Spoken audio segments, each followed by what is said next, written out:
Austin 316 says I just whipped your... You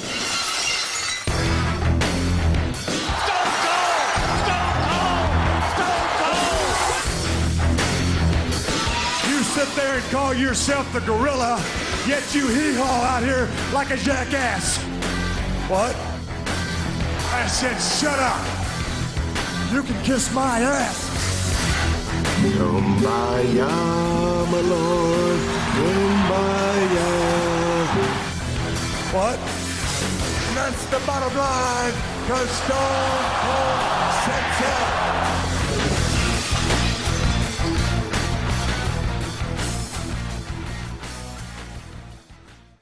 Welcome back to the Bottom Line Wrestling Cast, the career of Stone Cold Steve Austin.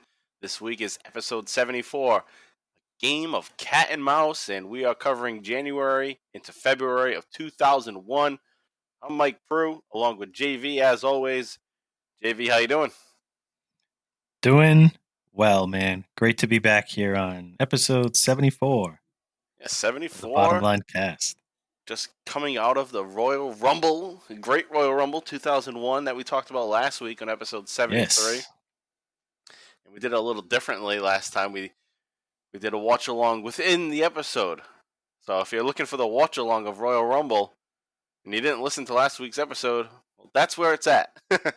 So a little different than we usually do. We usually cover the match itself in with everything that happened prior and then do a separate one. But I figured let's just do a little different for 2001, being that it's Austin's last full year. We'll cover it a little differently. So that's where it's at. That was episode 73, the Bloody Rumble. So that was fun. Stone Cold 3-time Royal Rumble winner. Yeah, those are always a fun watch along too. Oh yeah, because Royal Rumbles. You're right. You get all the different people coming out. Maybe get some surprises every once in a while. So yeah, I feel like we should just do every Royal Rumble match eventually. I know. You know what? I'm actually not against that. Eventually, well, when we're sunsetting out of the Bottom Line Cast in Austin's career, maybe we review and see. Yeah. We do the Rumbles we didn't cover. Right. Just start from the beginning. The Rumble cast. Yeah. Yep. But anyways, this currently is still the Bottom Line Wrestling Cast, and you can follow us on Twitter at Bottom Line Cast, and you can follow us personally on Twitter also. Follow me, Mike Prue, at MPRU83. You can follow JV at John Van Damage. And also, if Twitter's not your thing, you can follow our YouTube channel, Bottom Line Wrestling Cast, and also our new Facebook group.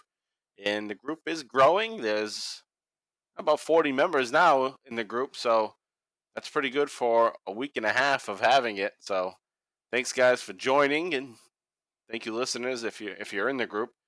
And if you are in the group, spread the word and send invites out to your friends and see if they want to join the group also. And do have to say, some people have joined the group, and we got our first celebrity of sorts. We have Duke the Dumpster Drozy as part of the Facebook group, Bottom Line Wrestling Cast. And he's active. He's putting some messages out there and telling some stories. So if you want to interact with Duke the Dumpster Drozy, well, go to the Facebook group, Bottom Line Wrestling Cast. Never would have thought I would have an exchange with Duke the Dumpster Drozy. Yeah. In connection with this podcast. When they first posted, I didn't realize it was him. And then... Right, because it's just Mike Drozy. Yeah, and I chatted you, because, you never know who's real and who's not on Facebook. Yeah. I was like, dude, is that really him? Yeah. And you're like, yeah. And then I see, my brothers chatting up with them. This is wild. Yeah, it was cool. And shout out to my brother, who will probably get to this episode in, a year. Well, your brother just starting to listen. To listen, yeah. And it's not like he went back to the beginning to listen. He's just listening to the newest episodes. Yeah, he's never been in I don't think so, at least. I don't think he'd ever really been in the podcast. And then he started listening to Bill Burr. He listens to Chris D'Elia. He listens to the podcasts I listen to. So It's kind of funny. Yeah, so you're breaking him into podcasts. Yeah, I love it. I love listening to podcasts. Oh, same here. That's what I do whenever I have time. If Yardbird podcast. Right, exactly.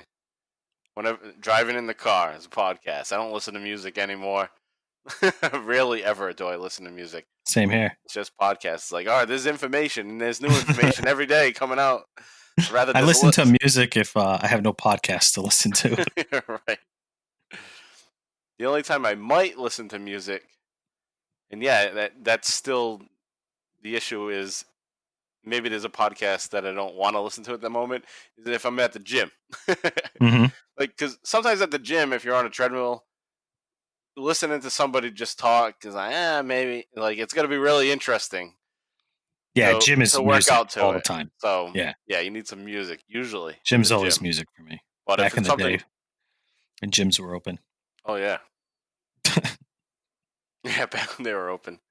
Slowly opening up once again, but I can't imagine people just being like all gung-ho to go right back. Yeah, I'm going to go and be around a bunch of sweaty people. And yeah, well, people will do that. Like we were talking about, it's really interesting to see what if this thing breaks out, with everyone and the protesting and everything going on, which we're not going to get into. Right. Yeah, everyone's just intermingling just like it's nothing again. Yeah, how that meddling. Yeah. See what the fallout is. Right, it'll spike up for sure. I'm sure it will. All right, but let's move on to our episode here of Cat and Mouse game, or Game of Cat and Mouse. And before we do get to that, though, I just want to bring up that we did appearance last week on Talking Taker. Yes. And that was a damn good time. That was a fun time. And we covered Armageddon 2000, the Hell in a Cell match that we talked about just 5 episodes ago on episode 69.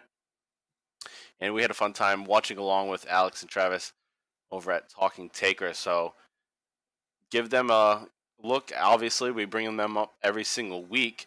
So you know who they are by now if you're listeners to us, and that's Talking Taker, where they break down the career of The Undertaker. And take a listen to this past week's episode. And it was a good time. I think we're getting the hang of the 4-man booth. We're not tripping over each other as much. We've done it a couple of times, and we're getting the hang of it. And it was fun. We started to talk about some random things in addition to talking about the wrestling, of course. But we talk about like middle school dances and talking about our accents and who has a stronger accent. Was it the southern accent, the northern accent? So a lot of shenanigans going on there on that episode of Talking Taker. So go back and check that out, but also check out their big episode coming up this week where they're going to talk about the Undertaker versus Shawn Michaels match from Wrestlemania 25. So early plug for Talking Taker here. But let's get into it. Last week we left off with episode 73, as I mentioned at the top of the show, where Austin wins the Royal Rumble, and he's going to get his title match at Wrestlemania. And currently the champion is Kurt Angle. But Triple H is still lingering around, and he still has to deal with Triple H. And that's going to bring us into this episode. And we're going to kick off with Raw 399 from January 22nd, 2001. And it's live from the Cajun Dome. And that's the caption that pops up on Raw at the beginning of the show to say where they are. And they only do this when it's a town they don't want to mention they're in. They'll mention the name of the place, or they'll say, like, the university that they're at. Like, we're at the University of Ohio. And in this case, they say, we're at the Cajun Dome because they don't want to have Lafayette, Louisiana as the place Why, that though? they're at. I don't understand that. I think that Vince McMahon probably thinks it's just too rinky-dink of a town to mention. Yeah, that guy's a fucking snob. He is. And that's definitely why, because it's always when it's one of these smaller towns that they'll say the name of the arena or the college that they're at. They're only good for their ticket sales and concession sales. Right. I'll be pissed off. Fuck off. Yeah, I think it's fucking shitty. Just fucking say the name. Right. If that's legitimately true, that's a douchebag. I notice it so often. Because when I take the notes, I always like to put the name of the town and the city. And when they pull that shit, like, the Cajun Dome, I'm like, where the fuck's the Cajun Dome? I got to look it up now. And so, yeah, I am noticing. And it's always when it's in one of these smaller cities of the state. It's not New Orleans. Well, they would make a big deal of it. Right. It's Lafayette. All right, anyway. So we kick off with a brief little promo. Brief in the sense that there's not a lot to talk about.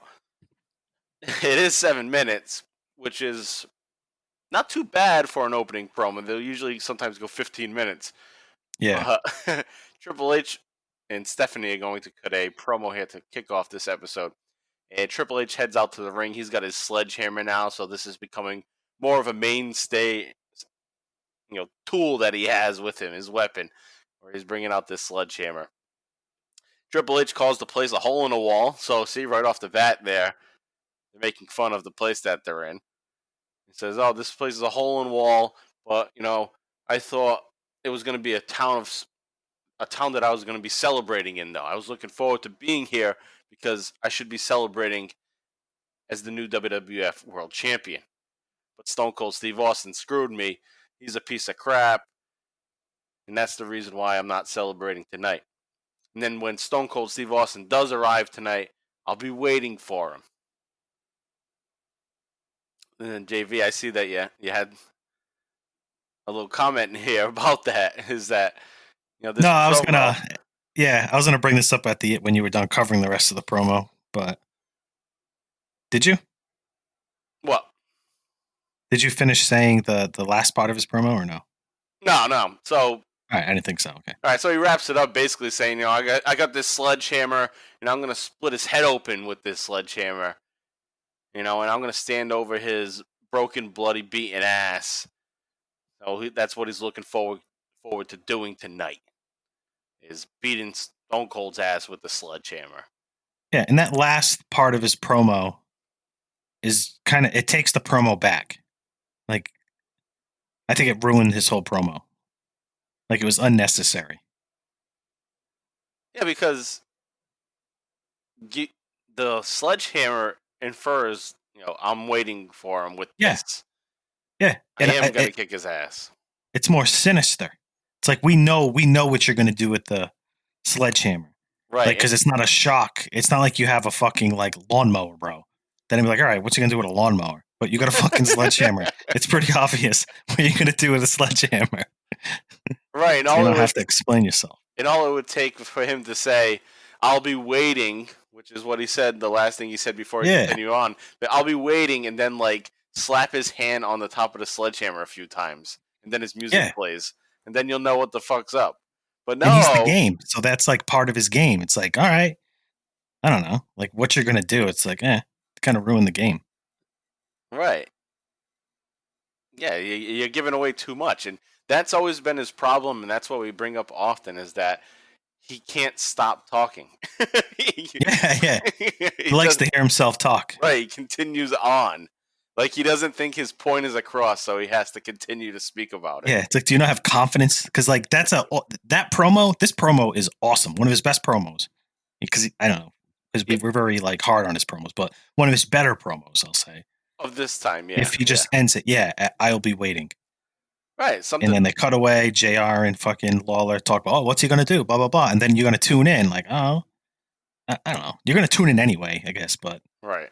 You don't have to say all that. It was an unnecessary extra minute of promo that at that point just sounds like he's rambling. Because at that point, it's already almost an 8-minute promo. Yeah, it becomes 7-minute promo, I mean. 7 to 8 minutes. Yeah, it's like... And it was nice and concise. Yeah. Until he fucked it up at the end there. Yep. All right, so we'll move on because we don't want to be like Triple H and continue on and on about that. We sound just like him. So this night of Raw, right after Royal Rumble, is kind of like a night off for Austin. And we don't see him throughout the entirety of the show. So Triple H comes out with that opening promo, warns him, I'm going to get you. And meanwhile, throughout the show, Triple H is put into a match, and that's going to be the main event. And it's Triple H and Stephanie up against Kurt Angle and Trish Stratus. So after that match, Austin's going to run down in from the crowd and attack Triple H right at the end of the show. So it's at 1 hour, 28 minutes into the episode. So right at the very end, basically. Austin nails Triple H with the Stone Cold Stunner and then has a beer bash. And Triple H is laid out in the middle of the ring. So Triple H's plan, his game, did not work out the way that he thought it would. He ended up laying on the mat instead with Austin drinking some beers. And also kind of circling him, right? Yeah. So, at the end of that, Austin's kind of circling him almost like like an animal. Yeah, like an animal. And it was just cool. And he's swearing under his mouth, like under his breath and shit. So, I don't know. That's the type of shit that makes Austin Austin. It's like I like him when he's like that. Yeah, it's badass. Because he could have stunned him, started celebrating, but I don't know. He put more emotion into it to kind of put emphasis on how much he fucking hates this guy. Right. And if he would have really had the energy, say maybe it was a year or two before, he would have got down on the mat and then started yelling, barking in his face, when his knees were in his bed. Yeah, exactly. Yep. Might be a knee issue of why he doesn't do that as often. Yeah, because he did do. Yeah, you're right. He used to do that a lot, and now it just kind of. It has to be that. Yeah, it's got to be like, all right, it's unnecessary. I took the bump with the stunner. I'm not gonna go jump back down again and do that. Yeah. All right, so that's how that episode of Raw ends off, and we move on to SmackDown, episode 74 from January 25th, 2001. It was taped on January 23rd, and it's from Mobile, Alabama. Now, in this case, Mobile is one of the smaller towns in Alabama. It's not like Birmingham, but they say Mobile, Alabama. So they don't go with it. So maybe, who knows? Maybe I'm off. Maybe he just hates Lafayette, Louisiana. Yeah, maybe something happened there. Or maybe but it does. Maybe we've mentioned this before. Right, we have. Maybe he just thinks Cajun Dome sounds cool. That's why they went with it. Like, oh, it's the Cajun Dome. Dome makes it sound big. I like it better when we're shitting on Vince, though. Yeah, we're trying to give him credit. All right, so with that said, Vince McMahon does cut a promo here at 14 minutes into the show, and Vince will announce that Triple H and Stone Cold have the night off. And whenever that happens, they don't really have the night off. I don't know what they try to elicit from the crowd when they say that to piss them off. Like, what the fuck? The whole big storyline is Triple H and Stone Cold, and you're telling us they're not going to be here? What do you want us to do, boo? So, of course they do. But as a viewer, that's always bullshit. And somehow, some way, they'll find their way into some segments. So we go on from there. Vince then announces that, they're off because they're going to wait. They need to wait. They need to calm down. And they're going to settle their differences at No Way Out on February 25th. So that's a month away, a full month away. It's like, well, they're not going to be able to see each other until February 25th. It's like, what? So that's what the plan is here. McMahon says that he's not going to give Triple H the title shot he wanted because he hit Trish with a pedigree. So on the Raw previously, during that main event match that Austin comes out after the match. During that match, Triple H just after the match rather, Triple H gives Trish Stratus the pedigree. And the storyline at this point is that Trish and Vince McMahon have some kind of relationship going on. Yeah, some kind of romantic relationship. Yeah. So McMahon is kind of pissed about that, so he doesn't give Triple H the title shot for his behavior there. And also, during the match, Kurt Angle had grabbed Stephanie by the hair. So he's not happy with Kurt Angle. Vince McMahon's not happy with Kurt Angle either for manhandling his daughter. So Vince McMahon's kind of just pissed off at both of them. And Kurt Angle's going to be put into a match later in the show. He's going to have to defend his title. I believe he has to defend his title against Kane on this episode. But throughout the rest of the show, it's one of those episodes where you get segments every 10 minutes or so with Stone Cold and Triple H. So despite the fact that McMahon says they're not going to be there, they are going to be there. And at 35 minutes into the show, Triple H goes to confront Vince McMahon about having the night off and that he wants to make the match for Triple H to go up against Austin at No Way Out. He's fine with that. Triple H also mentions that he heard that Austin is going to be there. He's going to be there tonight. And he also even tells Vince, just because you say something doesn't mean it's true. I did like that. Because it kind of me too. Little snap, at Vince McMahon. Like, just because you say shit doesn't mean it's going to happen. Austin will be here. So Vince says Austin is not here. He's probably in Texas. Then he tells Triple H to get the hell out of his office. So Triple H is not happy. He'll deal with the Austin match, but he's pissed off that he doesn't get his title match. 10 minutes later, Austin is shown backstage, just as Triple H thought he would be, and Austin is drinking coffee. Just hanging out drinking coffee. And then moments later, Triple H goes to that same room. So there's a little commercial break. And then you see Triple H in that same room, but Austin's gone. And there's people that were also in that break room at the same time. And Triple H is asking them, have you seen Austin? And everybody says no. So we got a little game of cat and mouse going on. So it's kind of like Looney Tunes where somebody's on the hunt and every time they go to the last spot they were in, the guy's not there anymore. Typical trope there. And then 10 minutes after that, Austin is sitting outside and he's drinking some Bud Heavies. And I say Bud Heavies now only because JV has something to say about that in a second. Yeah, why do you say Bud Heavies? And why do people say Bud Heavies now? Why? That's just what I've heard other people say. You know, like why? Because there's Bud Light. Why do they say it? There's Bud Light, and then the opposite of Bud Light would be Bud Heavy, like or just Budweiser. Because it's the same amount of fucking syllables. It's just as easy to say. Bud Heavies. Yeah, it's 3 syllables. They did a whole marketing campaign on Budweiser years ago. 3 syllables. But I think it's just because people are trying to sound like fucking different and like important. Yeah, I don't know. I haven't heard it in a while because I just haven't been around people that are drinking Budweiser. Yeah, that's just something that I heard back in the day, like years ago. Really, I hadn't heard that till recently, and really? All of a sudden I've heard it often, and then I've read it in your notes, and I was just like, this motherfucker. He says Bud Heavies too. Like, what the fuck? It's Budweiser. Just say Budweiser. It's the same thing. Like just like a goof thing to say. No, it's like, let's sound interesting. Yeah, you want a Bud Light or a Bud Heavy? You want Bud Heavy? You want a Bud Light or a Budweiser? You want a Bud or a Bud Light? The funny thing is, though, like I said, I heard this a while ago. So this was before the big craze. I didn't want to cut you off. Yep. The big craze of all the different beers. The craft beers. Yep. So this was before that. So at that time, a Budweiser was something heavy compared to a Bud Light. But today, by now, 10 years after, I'm hearing that, Bud Heavy. People that drink craft beers are like, Bud Heavy, that's fucking light beer too. Is it? I don't know. I don't like the taste of Budweiser. Neither do I. I don't drink it. And I'm not even a beer guy anyway. Yeah. In the slightest. So you're a Captain and Coke guy. All right. So I'm Captain and Diet Coke.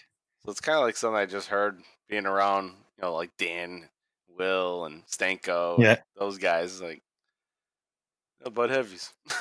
Yeah, I hate that. I didn't know it's been around that long. Yeah. But it's like someone has a Bud Light. No one's ever like, hey, you want a Bud? They get it and like, I meant Bud Light. It's like, no.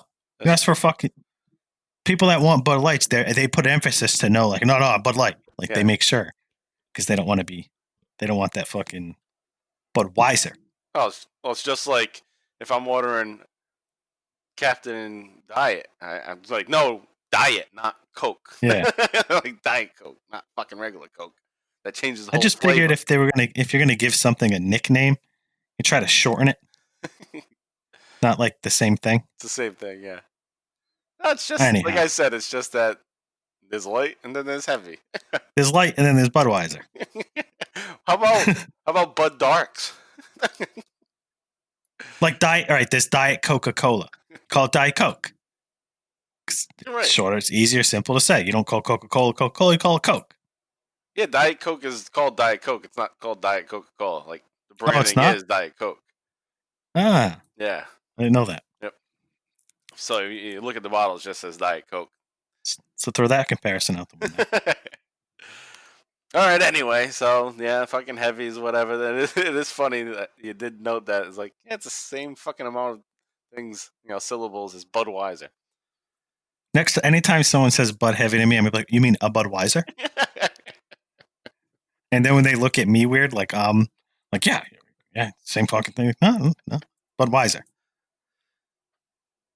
The thing is, Budweiser is the name of their company, so you'd think they would want to distinguish between the different flavors. You think, but for like 70 years, it's been Budweiser. That's true, because that's all they had at first. They were called Budweiser because that's all they sold. It was Budweiser. Well, you Bud Heavy people are wrong. Everything that's wrong with the country. Stop making up names for shit. Stop trying to sound fucking important and like different and like interesting or whatever it is. All right, so anyway, Stone Cold is drinking some of those Budweisers backstage with Kai and Tai. And the only reason why I didn't note it is because you don't see him drinking Budweisers often. It's usually Coors or Miller. Yeah, so it all depends. Whoever's paying that tab that week, the show. Yeah, exactly. So Austin is drinking some beers with Kai and Tai backstage. Triple H sees this on the monitor. So he's like, oh shit, I know right where he is. Let me go out there and get him. So he goes off to find Austin, come back from a commercial break. And Triple H is out there with Kai and Tai. And they're still drinking beer. And then I did like this from Triple H. And he can be funny when he's not cutting promos. I think he's funny in skits. And, he's great at skits. And being himself, because he does seem like he can be a funny, cool guy. So he says to Kai and Tai, now don't give me that I don't speak English crap. I saw him drinking beer with you. And then obviously because they're wrestlers, he's going to fuck them up. So he fucks them up. Not like the people that were in the break room were just a bunch of staffers. But he gets to work with Kai and Tai here and beats them all up. And then 10 minutes later, Harvey Whippleman tells Triple H that McMahon wants to see him in his office. So Triple H goes to meet McMahon. McMahon says that he didn't send Harvey Whippleman to get him. So we know some games are going on here. So Austin's playing some games, obviously. This game of cat and mouse. And Vince and Triple H think that Austin may be behind McMahon's locker room door. So they're looking for Austin. They think Austin's in that room. And they're pretending to have a conversation. I always love that. They've done this before, and obviously, it's in movies and shit and comedies where, we're gonna make them think that we don't know they're there, so we're gonna carry on this conversation. Yeah, so Stooges type skit. Right, exactly. So they continue on to carry their fake conversation. Triple H grabs a food tray and then sneaks up to, I don't even know what the hell to call it. It's kind of like what would you call it? It's like a blinder, a shade. I think it's like a Chinese shade. Yeah, like a Chinese shade where it folds into 3 parts. Yeah. So nobody's behind the shade. And then the camera turns, and now you see Austin behind Vince. And then he shuts the door. Triple H then notices Austin there. He goes to hit Austin with the tray, but Austin's going to push McMahon right into the tray, so McMahon gets whacked in the head. And that's the great thing about Vince McMahon is that he's the boss. He's the boss. He's in this leadership role, and he's always taking these bumps. I love it. So Vince McMahon, leading by example. Yeah, exactly. So he takes that big bump to the head again. Then Austin goes after Triple H, and they go at it on the leather sofa. And then Austin's gonna bust a lamp right over Triple H's head.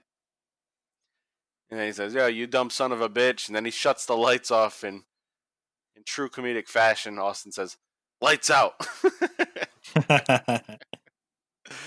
I enjoyed that skit. It was funny. And that's pretty much what is going on in these episodes that we're covering this week, is that we got this game of cat and mouse. That's hence the name of the episode, where Austin and Triple H can't really do much to each other. So they're playing a little game of who's going to one-up the other. And that's, at that point right here where we are, they've had physical confrontation. But that's all going to change coming up in this next episode that we'll get to. And that is Raw 400 from January 29th, 2001. This is live. It's in Pittsburgh, Pennsylvania. And I did see on this episode... Actually, no. On episode 399, somebody had a sign up that says, Happy 400th Raw. And I was like, fuck, did I get these numbers wrong? Because WWE took away the numbers. So we can't check to verify what episode number it is anymore. So it made me second guess myself. Did I count the numbers wrong? I don't think I'm wrong. But maybe that person's off. There's no other way to verify it either. Well, there's probably a list online somewhere, but I couldn't find it. I did look. I just couldn't find the list. So anyways, this is episode 400, I believe. Maybe it's 401. Really? It doesn't fucking matter, I guess. Because on this episode, they don't make a big deal about 400. So we'll have to see next time if they make a big deal. Then I'll know for sure. Anyway, not a big deal in the end. It's just another episode of Raw from January 29, 2001. And we're going to have some backstage segments with Triple H and Mr. McMahon. Triple H barges in to Vince McMahon's office, and he has a lawyer with him. The lawyer is Brian Gewirtz, which is actually a member of the creative team, becomes one of the major writers during this period all the way through the rest of the early 2000s. And he's also The Rock's like main associate. He works with The Rock. He like did all the promos with The Rock. And I think he even works with The Rock still, like in Hollywood. Like his agent, basically. Yeah, I think you're right, because I've heard that as well. Yes, I'm pretty sure. Before, yeah. And JR does make a little joke that I'll get to later about that. So I believe he was already at this point like The Rock's man. But here he is with Triple H here as his lawyer. And Triple H wants Stone Cold. Vince says Triple H needs to cool off. And he wants a contract signed for that match at No Way Out. William Regal is also going to kiss McMahon's ass. I just thought that was the note because William Regal is still hanging around here for some reason, kissing McMahon's ass and offering him some special tea. And the reason why I did take note of it at first was I was thinking, well, maybe there might be something to that tea. Maybe he gets sick because of the tea or something, but they didn't go that route. But anyways, Regal is kissing McMahon's ass at this point. Triple H warns his lawyer, you better not get screwed. Then he also asks Stephanie if he can trust Vince to make sure this match gets, official. So we move on from there. And now we have an interview, a quick interview with Stone Cold, only 20 seconds or so, with Michael Cole. So take a quick listen to that, and we'll be right back. Stone Cold, have you had the opportunity to review the contract? And if so, will you sign it? Of course I'll sign the son of a bitch. What do you think I come here for? As a matter of fact, I'll be the first one to sign the contract, and I'll tell you what. When Triple H signs it, it means he signs his ass to Stone Cold Steve Austin. Man. All right, so Michael Cole, as always, has something stupid to say. Now, Michael Cole asked Stone Cold if he reviewed the contract, and if so, will he sign the contract? And Austin quips right away, of course I'll sign it, you son of a bitch. What do you think I've come here for? And then he says, I'll tell you what, I'll be the first one to sign the contract. And when Triple H signs it, he signs his ass to Stone Cold Steve Austin. It's been a while since we've had one of those weird innuendo ass comments from Stone Cold Steve Austin. He's been chilling with those. Right. It's been a while. He ran out of them. Now he's getting a new one. You just sign your ass over to Stone Cold. Your ass is mine now. And then from there now we move on to just a moment later in the show. And it is the contract signing. So this is kind of like the main event of the episode, really, that we're covering. It's their big contract signing. And Triple H is going to have some tricks up his sleeves here in this game of cat and mouse. So we're going to kick off with about a 3-minute promo to kick off this contract signing. We're going to break it up into a few parts. So take a listen to this first part, and we'll be right back. Listen up. This is going to be good. There's no question that tonight is a night of great historical significance. Because right here in this ring momentarily, we shall sign a contract that will bind both principals, Triple H and Stone Cold Steve Austin, to a matchup to take place on February 25 in Las Vegas, Nevada. The type of match is yet to be determined. However, there is no question that there is a history between these two combatants. Indeed, a rather violent history.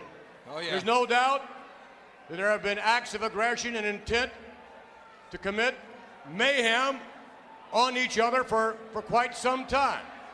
So based upon that, and in the interest of fairness, There you go. both individuals have agreed to a special stipulation in this contract. Huh? That contract and that stipulation merely states both individuals have agreed there can be no physical act of aggression whatsoever of any kind until the match on February 25. Unless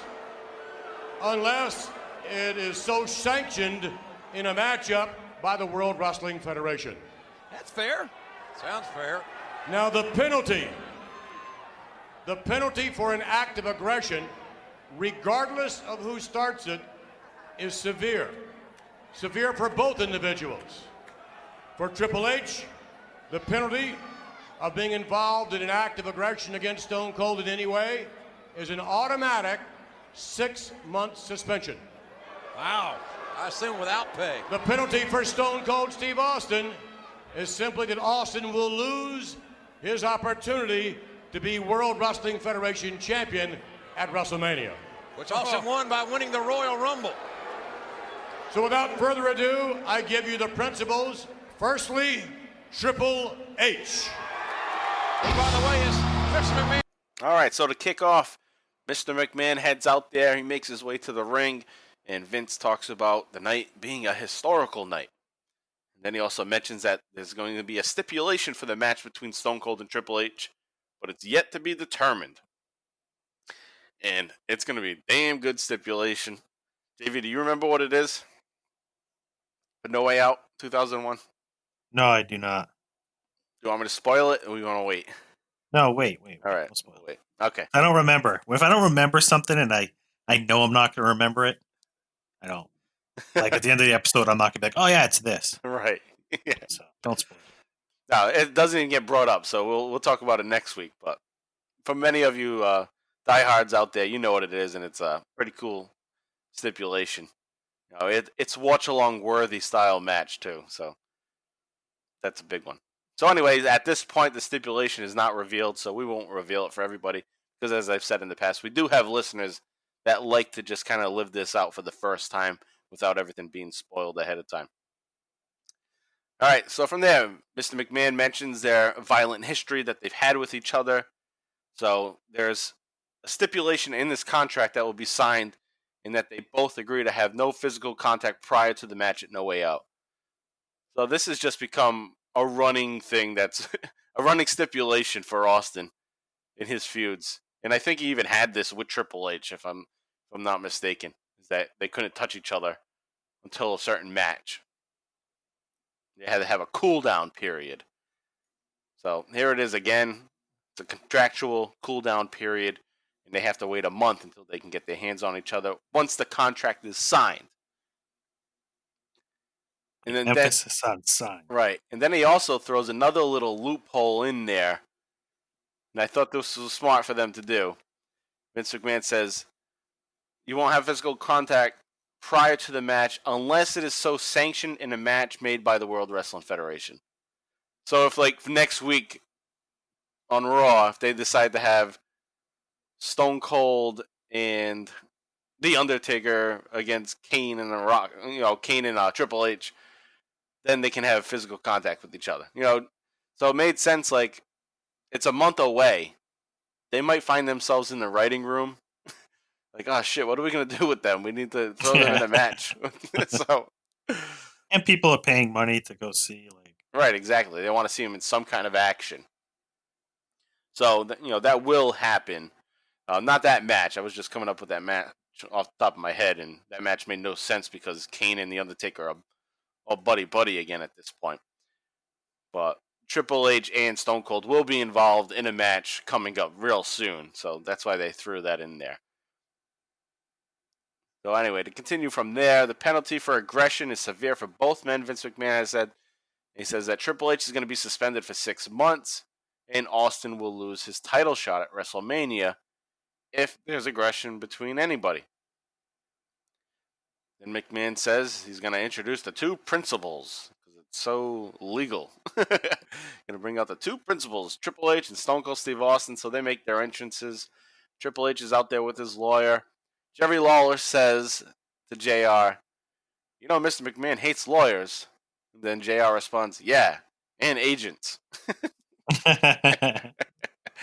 Because, Brian Goretz is basically the agent for The Rock. He's also his head writer. And Austin... Yeah, because whenever The Rock comes back, he, brings Brian if he's not working there. Right, yep. Make sure if he is on contract, he's used. Right, because they're basically writing partners. They write the skits together. Yeah, they create together. Yep. And obviously, they do it well. Right. If that's the guy that's got you to where you are, you're not going to want somebody else around after a while. It's hard to go with somebody else. It's kind of like getting a haircut. Once you get a haircut with somebody for a while, you don't want to change it up after that. Oh yeah, I hear you. I'm very loyal about that too. Same here. All right, so Austin stands on the contract table, and he pegs off Triple H, so that was cool. Right at the start, Austin just gets up, stands on the table.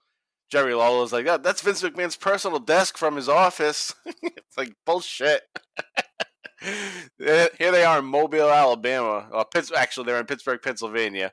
Yeah, Vince is going to have his desk sent over from Connecticut to be here in this ring. Bullshit. If anything, maybe it was his desk from the locker room that has become his office for the night. Yeah, that's more realistic. Right. It's just from Stanford. All right, so that's the first part, and we'll move on now to another clip from the contract signing, and this is about 4 minutes, so take a listen to that, and we'll be right back. Hey, this is an official contract signing. All right, gentlemen. Both of you have read the contract. What? Wait a minute. You can't drink beer at a contract signing? Of course you can. He's not driving any heavy machinery. Oh, this is embarrassing. We need some sort of intervention here. It's only an ink pen. How classless. Look at that table. Let's keep this civil. Both of you have read the contract. Your attorneys have looked over it. Yours is even in attendance. Oh. Let's just sign this contract. Stone Cold, you're first. If you would sign on the very last page. Gotta explain it to this guy. I don't think so. No Way Out, February 25, Las Vegas. That Thomas and Mack Center is going to be rocking. And look at the look in the game's face. What must he be thinking? Well, Austin's locked in. He signed it. And I think he got And beer Triple on H? that contract. he wants his barrister to read it. Barrister. I think that guy graduated from Stanford. Uh-oh. Got the reading glasses. Pair of cheaters there. The numbers and the facts are not going to change. You've read that over and over and over. Probably been paid by the hour. Aren't they all? The look of the eyes. Those eyes, the tension, you can feel this tension here. Austin, my God, if looks would kill, Austin would be on death row. Well, they both would. Oh, wait a minute. We may have found a Pure hatred sitting around this table. We may have found a little loophole here or something. Unadulterated hatred. Oh, wait a minute. What is this? They've read the contract. Well, there's allegedly. obviously something in there that Triple H doesn't like. Oh, baloney. We can hear what they're saying. This is a high level. Well, no, that's attorney-client privilege. Sure it is. Hey, wait a minute. Wait a minute, Austin. Austin is losing his patience, and I can't blame him. Making sure you ain't screwing me. There you go. You got to read all the small print. Shut up. I'll tell you what, Austin. Austin just signed it sight unseen. Austin wants to whip Triple H's ass. At No Way Out, Please, bottom line. control yourself. Well, that's a fact. Just tell it like it is. Triple H will sue you. Looks like Triple H has signed it. So I think it's official now, King. The match is on. Well, you can look at each other all you want to, but you can't do anything now till no way out. It's official, ladies and gentlemen. We have our match, February 25. Triple H versus Stone Cold Steve Austin. Oh, wait a minute! What the hell was that? Triple H with a cheap shot of the rattlesnake with that damn metal briefcase. No, obvious active aggression. What are you doing, Triple H? What the hell is that? Son of a... What is he doing? He's looking at 6 months out of the WWF. Triple H has just fought 6 months of his career. Does he hate Austin that much? Does Triple H want to destroy Austin so badly that he will get... All right, so Austin calls out for a couple of beers. Once Vince is beginning to talk, he's ready to get the show on the road, and Austin sticks up his hand and says, hold on. And then he calls for a couple of beers for Mark Eaton. Mark Eaton tosses him a couple of beers in the ring, and he cracks him open, gets the desk all wet. And he's ready now for the contract signing. So Austin takes the contract, he signs it right away. Triple H is staring him to death, basically. Looks could kill. Yeah. Yeah, So. he's death stare. Yeah, so Like you said, if looks could kill, Austin would have been dead like 20 times. right. So, and they just focus on Triple H's face too. They'll eventually do it to Austin too. So they're going back and forth with the stares. McMahon slides the contract over to Triple H, and I liked how McMahon slid the contract over to Triple H. He just like whipped it at him, like Yeah. it looked so cocky. Like, hey, fuck, do this. And the lawyer then grabs Triple H grabs the hell's it called? The clipboard.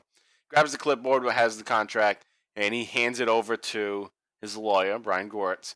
Then the lawyer points out something to Triple H. Triple H looks up. He's pissed. He stands up, talks to his lawyer. Austin gets up. Austin gets in Triple H's face. Triple H yells back at him, "I'm making sure you're not screwing me." Yeah. So it seems as though Triple H signs it. McMahon announces the match for February 25.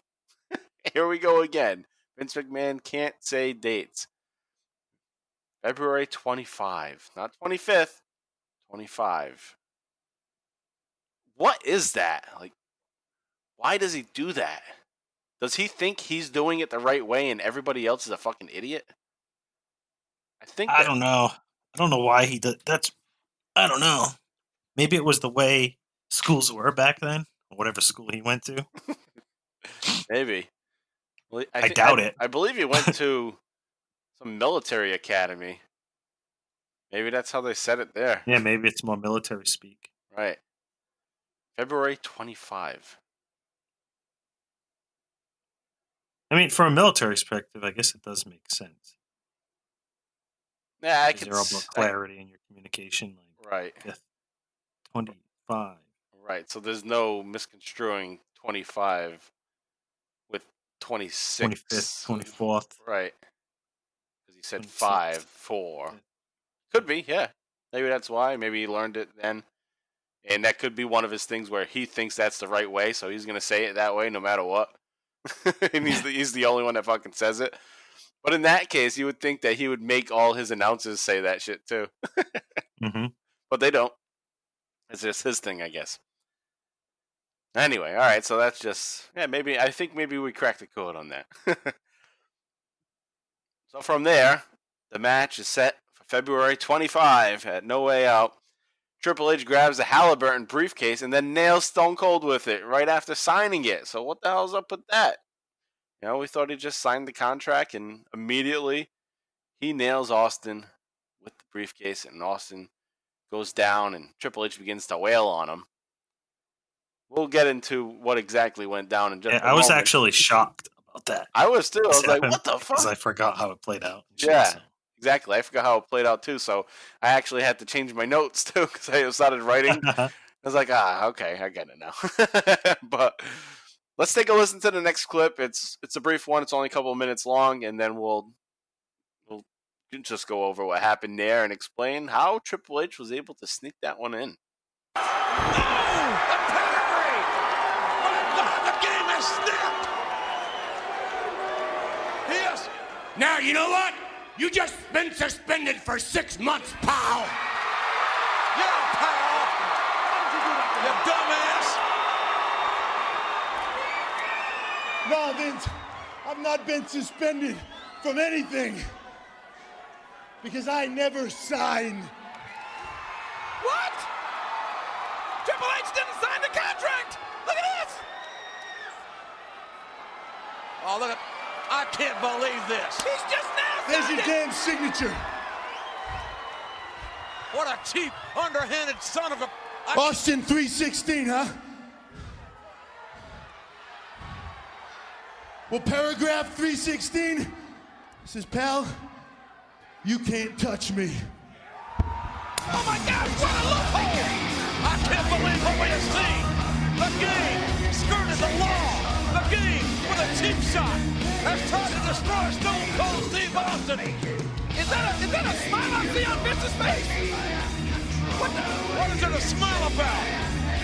My God, there'll be so much hell to pay. And no way out. But let's not forget, this damn night is not over, pal. All right, so right after that shocking moment where Triple H nails Austin with the briefcase, Vince McMahon looks on, like shocked when Triple H did that. Triple H pedigrees Austin, and then Vince McMahon gets in Triple H's face and says, "You know what? You've just been suspended for 6 months, pal." And then I love, you can kind of hear it, but the crowd's pretty loud. But if you listen closely, you can hear JR say, "Yeah, pal, you dumbass." With the little dog. Yeah, you dumbass. I love that. Nice little touch. So Triple H says he's not suspended from anything because he never signed it. Which I kind of thought that because it didn't look like he signed it. I had to go back and look at it again. Yeah. Because at first I we'll thought see he if didn't. it's obvious or not. Right. And the first viewing of it, I didn't think he signed at all. So I was shocked when Vince just said, "All right, and that's it. The match is signed." Then I did go back and looked, and he did pretend to sign. And he did have a pen in his hand. So, but he did that kind of thing where you sign it like you're trying to cover up your paper, like you're in school taking a test and you don't want anybody else to see what your answers are. That's kind of what he was doing. And then Vince realizes what he did, and Vince is actually smirking about what went down. He looks happy that Triple H pulled that off on Austin. And then Triple H, after this pretty cool segment, has to open up his mouth and say something stupid. Triple H signs it, so he officially finally signs it, and this is his line, you know, where like if you're in an action movie and you have to say something very cool after an explosion, you know. Triple H just had this great scene where he pulled one over Austin, and this is his time for his last line to look like a badass, and this is what he goes with: "Austin 316, huh? Paragraph 316 says, pal, you can't touch me." So bad. Fucking terrible line. Paragraph 316. Paragraph 316 says, pal, you can't touch me. And then moments later when they come back from commercial break, Triple H leaves in the limo, and they're both, him and Stephanie, Triple H and Stephanie, are through the moonroof, or the sunroof, whatever the fuck you call it. And they're looking back and they're like, "Austin, see you at No Way Out. You can't touch me." It's like who did he read that to or bounce that idea off of, and they weren't like, I mean, that's dumb. That sucked. Paragraph 16 is really dumb. Don't do it. No, it's gonna be good. The way I say it's gonna work. Yeah, he must not bounce it off anybody. Nah, he knows he has some freedom, so yeah, he probably wasn't even supposed to talk after that. After he, you know, and then he just decided to fucking throw it in. Stupid. All right, so that'll bring us now to SmackDown 75 from February 1st of 2001. It was actually taped on January 30th, 2001. And the cat and mouse game continues, and we're going to have some more backstage segments with Austin and Triple H. So we'll start off with Stone Cold being backstage, watching the TVs, drinking some Budweisers. And this is during the Dudley Boys Hardy Boys tables match, which kicked off the show, and that was a pretty damn good match. Yeah, it was. I caught some of that. So it was Extreme. It right? was right. It's SmackDown 75 Extreme. So there's a lot of extreme style matches, and this is all because of the XFL's debuting that upcoming weekend. So they were extreme. So it was XTREME XFL Extreme. So that's why they had this special show, because that shitty football association was beginning. And it's funny how they haven't wasted enough time and effort into the failing XFL, so let's how throw cursed some more money at it. How cursed is the XFL that it couldn't even finish its new season? They come back 20 years later, and the season gets canceled, and then they just drop the whole thing again. Yeah, I thought they were having moderate success, but I mean, when you're that leveraged and you have something like COVID happen, that was just poor timing. Bad timing. Right? I think it was because like the coronavirus. Yeah, it was. Like, yeah, we got to close the league now. Yep.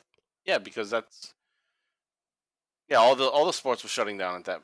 Even before they went bankrupt, I believe. Even before the big lockdown, or the. Yeah. They were ahead of the. All the sports were ahead. Yeah. All right. So anyway, Austin is watching the match backstage. The contract segment from Raw is recapped, and Austin leans forward to get a closer look. After the recap, Austin slams his beers against the wall, and then he grabs another beer. And he has about 6 empties on the table next to him, so it looks like he's been going at it for a while here to kick off the Extreme episode of SmackDown. And then at 21 minutes into the show, this might be my favorite clip of the week. This might be my oh hell yeah moment. But let's take a listen to it, and then we'll go over it when we come back. Hey. Triple H! What? Hunter, what is this? It reeks of beer in here. Stupid. Can you believe this? How did it get in here? Hey, Triple H, what's going on? What the hell are you doing here? I'm just hanging out. I'm not trying to antagonize you at all. It's like you got a force field around you. I can't do nothing, right? That's a load of crap. No. You're not gonna get me suspended for 6 months. Speaking of crap, I was walking by my hump. My stomach was really rumbling while I go outside to use the facilities. You used my bathroom? Yeah, but it's okay because I wiped the rim for my protection. And it's stopped up and it's kind of leaking everywhere. But when I get around to it, I'm going to send you guys the plumber because I'm real busy. But I'll see what I can do for you because I know that you guys probably want to use the bathroom before the night's over. I'll see you around, okay? It's good seeing you again.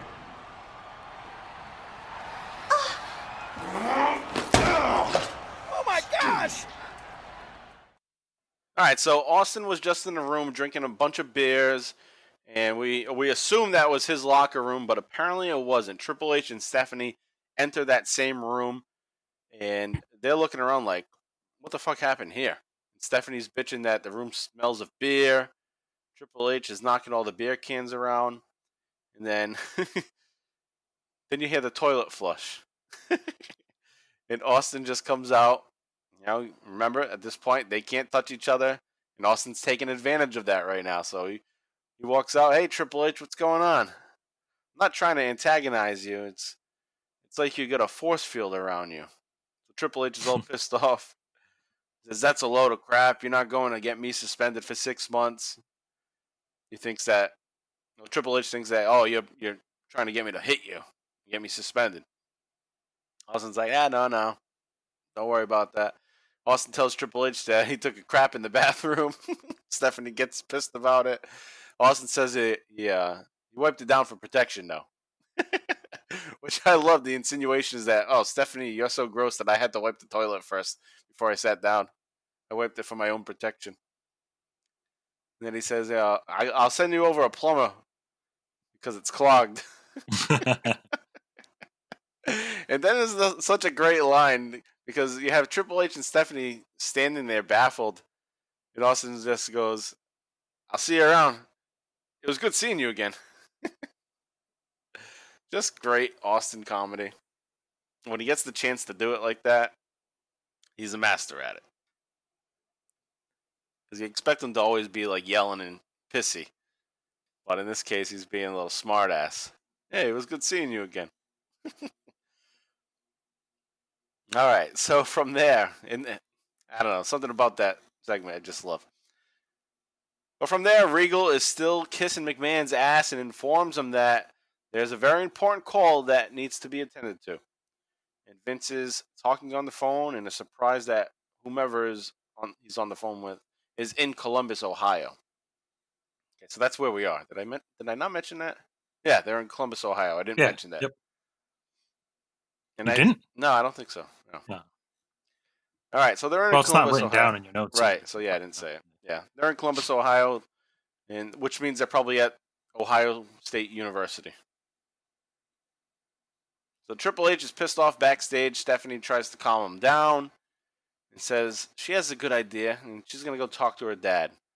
And she actually gets Vince to add Triple H to a championship match that will occur on this night. And The Rock had previously earned a title shot against Kurt Angle on the episode of Raw prior to this. So it's supposed to be The Rock versus Kurt Angle, but Triple H has now been added to the match. As Stone Cold hears about this, he's still drinking his beers around 55 minutes into the show. And he's going to grab a few beers and he's going to start to shake them up. Just keep shaking the beers. And then we get back from a commercial break and it's at the 1 hour, 2 minute mark. And take a listen to this and we'll be right back. Come in. WWF Championship. Triple H. Hey, Steph. Hey, no hard feelings, man. I'm sorry about clogging up the crap earlier. No big deal. You got a championship match. I just want to come there and, wish you good luck. Maybe drink a beer with you. You don't want the beer. Well, you don't mind if I drink a beer, right? I mean, I don't mind drinking beer if you got the match. Hey, man, I'm sorry. I'm just going to leave. You got a big match, man. I ain't no good today. I'm sorry.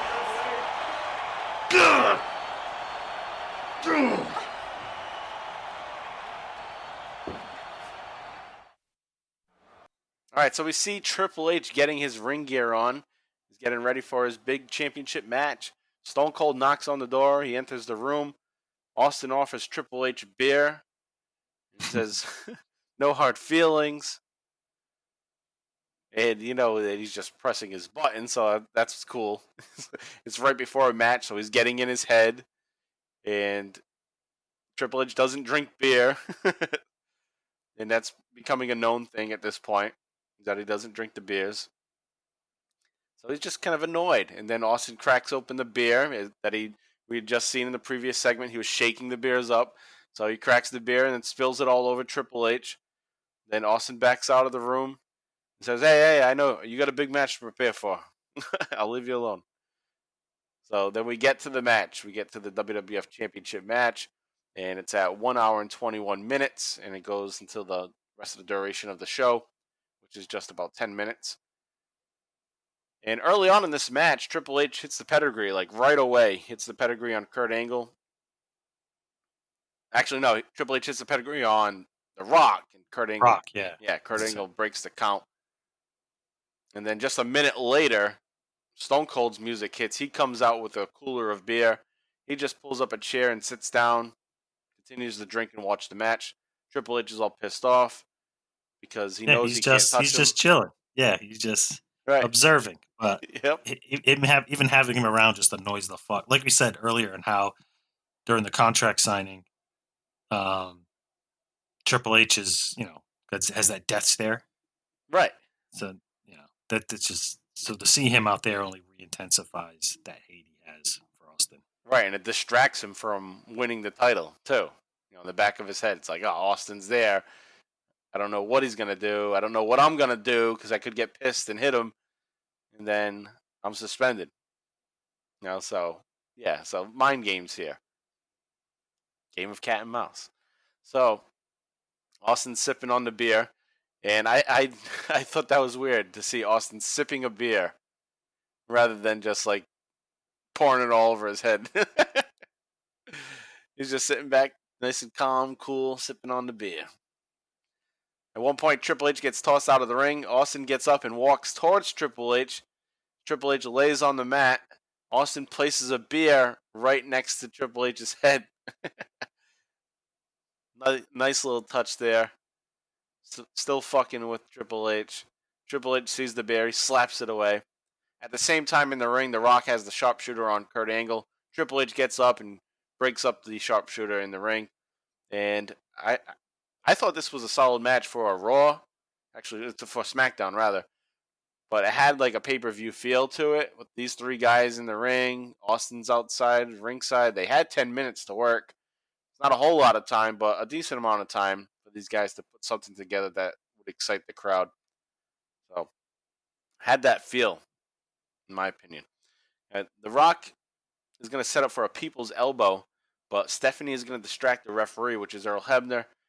Angle comes from behind and hits the Olympic Slam on The Rock.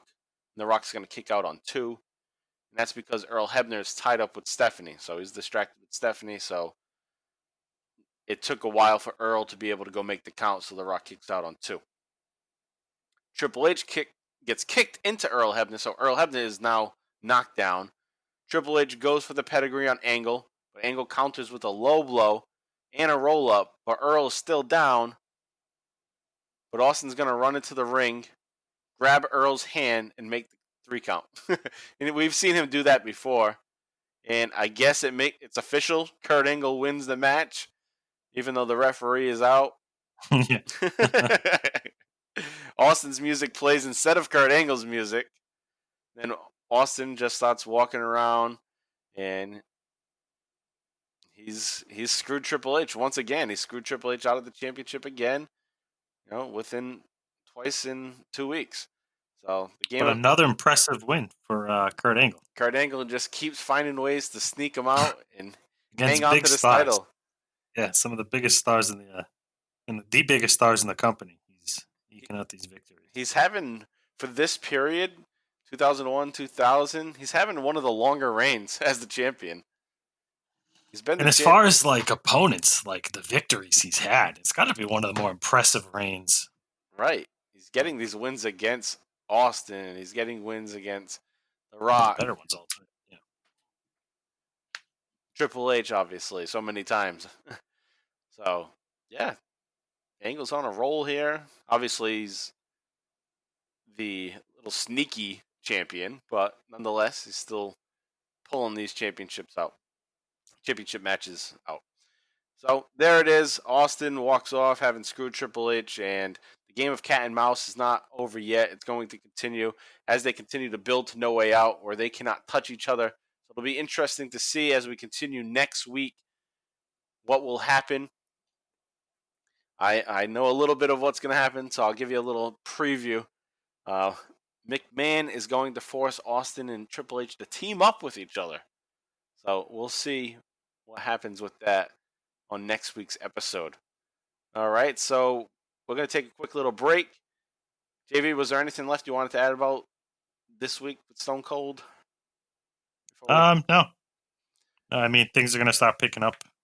This seemed more of like a transitional because we're string of episodes coming off the pay-per-view. Yeah, exactly, right? So coming off the pay-per-view, they're trying to slowly set things up. Yeah, so it's basically, this is only 2 weeks of television we covered post-Mania. Post-Rumble. Right. But they've kind of laid the foundation of what to expect leading up to No Way Out, and everything else from here. Just basically, they're gonna continually grow their hatred for each other. Right, and then we'll find out what the stipulation for the match is. So that'll all be coming next week as we build up to those weeks from this point here, where we leave off on February 1st. We'll be building up to No Way Out throughout next week's episode. So, like I said, we'll take a quick little break, listen to our boys at Talking Taker, and we'll be back with a little Attitude Era update for what else happened during these episodes of Raw and SmackDown. We'll be right back.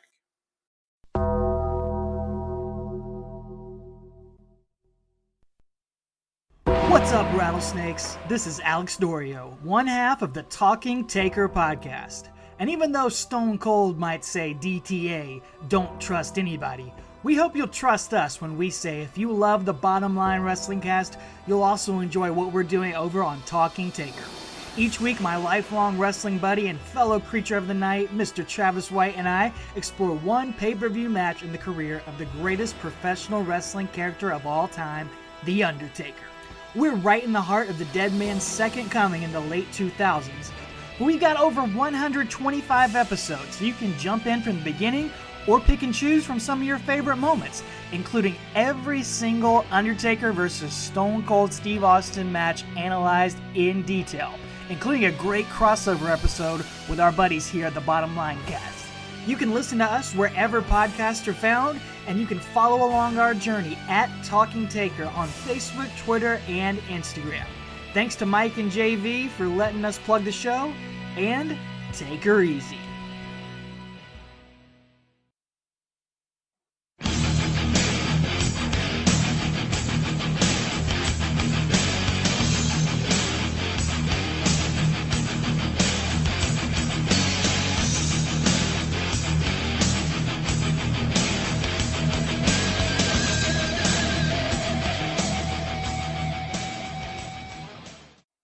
Okay, we're back now for the Attitude Era recap, and we're going to start off first with the world title scene. So some of what we talked about earlier in the Stone Cold portion was involved with the world title scene, of course, with the last thing we mentioned where Triple H was in that triple threat match with Kurt Angle and The Rock for the championship. We're going to kind of backtrack, go back in time to get to everything that led to that. So just keep in mind that, The Rock does get that title shot and Triple H was added to that match. But let's see what happened prior to all that going down. And we'll start with Raw 399 from January 22nd. And Triple H, Stephanie, and Kurt Angle are going to have a series of promos and segments with Mr. McMahon, even Trish involved in some. So let me just run through some of the things that happened. At the 9-minute mark in the Raw 399, Kurt Angle is going to head out to the ring, and he calls Triple H. He says, you know what, you should be called Triple W, because you're always just wah, wah, wah. That's good. So Triple H was complaining about getting screwed, and Kurt Angle is getting pissed off and not having proper respect paid to him, because it's always, oh, I got screwed and I lose. It's never, oh, Kurt Angle won. It's always, you got screwed. And I agree with him. I hate that. I hate when people can't give you, the proper respect for actually winning. Yeah, like, trying to discredit him. It's like if I play Madden sometimes. I play with a few friends, and we'll play, I'll win, and it'll always be, oh, I sucked today. So how about you say, congratulations. You beat me. What the fuck? No, it's not because you sucked. It's because I was better than you today. That's why. Yep. So that's fucking annoying. So meanwhile, we talked about how Kurt Angle is always, getting lucky. Hey, you got to give him proper respect. He's getting lucky and he's pulling out the wins. You're getting unlucky. So maybe you need to get lucky. All right, so there's that. So Kurt Angle says that he cost Triple H the championship. So I did like that. Kurt Angle's like, I cost you the championship. Stone Cold didn't cost you the championship. I did, because I won the match. So Angle says he covered Triple H for the 3 count. His hand was raised. He says, it's not my fault Austin and the rest of the world hate you so much. So maybe you should stop crying over spilled milk and drink some of it, like I do. Maybe then you'll be a winner. So good shit from Kurt Angle here, sticking up for himself. Kurt Angle's better than Triple H. He is. Absolutely. He's better at everything than Triple H. Yes. Obviously better wrestler. He's a fucking Olympic gold winner. And his personality is better. His acting is better. He's all around better than Triple H. He's just not in that power position that Triple H ended up being in. So Kurt calls Triple H out for always having some kind of foreign object. And, can't you just beat someone with your own natural ability? He tells him, which is just great. He's just shitting all over Triple H here. So Triple H challenges Angle to a match for the championship. Kurt Angle says, yeah, fine. Vince McMahon says, that's not going to happen, basically. You're just not going to get a title shot again because you want it. And Trish comes out and tells Kurt to slow it down. Trish wants to have a match with Stephanie. Stephanie tells Trish that she's a bitch and that tonight she will be Stephanie's bitch. You'll be my bitch tonight. Triple H goes to speak with Vince later on about this again. He wants the match made. And Vince says, you know what? How about we do this? And he makes them go into a tag team match. So Triple H doesn't get the title match. He gets to have a match with Kurt Angle, but it's Triple H and Stephanie versus Kurt Angle and Trish. And we talked briefly about that in the opening with the Stone Cold portion of the show, and that Stone Cold came out after that. All right, so we move on from there.